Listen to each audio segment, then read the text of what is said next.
الرحمن الرحیم السلام علیکم ورحمۃ اللہ وبرکاتہ۔ پریشانی کے وقت اللہ کو راضی کرنے کی 4 دعائیں نبی اکرم صلی اللہ علیہ وآلہ وسلم ہر مشکل میں یہ دعائیں پڑھا کرتے تھے۔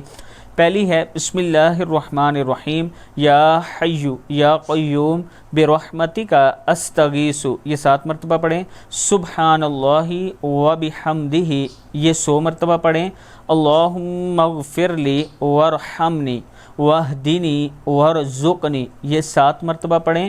ان اللہ کان غفور الرحیم، یہ 11 مرتبہ پڑھیں۔ اللہ تعالیٰ آپ کی پریشانی کو دور فرمائے گا۔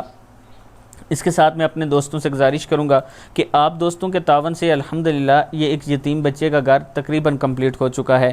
آپ کے تعاون سے اس ٹائم تک ہم تقریباً 7 گھر بنا چکے ہیں اور 8واں اب ہم شروع کرنے جا رہے ہیں۔ وہ بھی ایک یتیم بچہ ہے جس کا گھر ہم شروع کرنے جا رہے ہیں، اس میں آپ دوستوں کے تعاون کی ضرورت ہوگی۔ یہ میرا واٹس ایپ نمبر ہے، اسی پر ایزی پیسہ اور جائز کیش بھی ہے۔ السلام علیکم ورحمۃ اللہ وبرکاتہ۔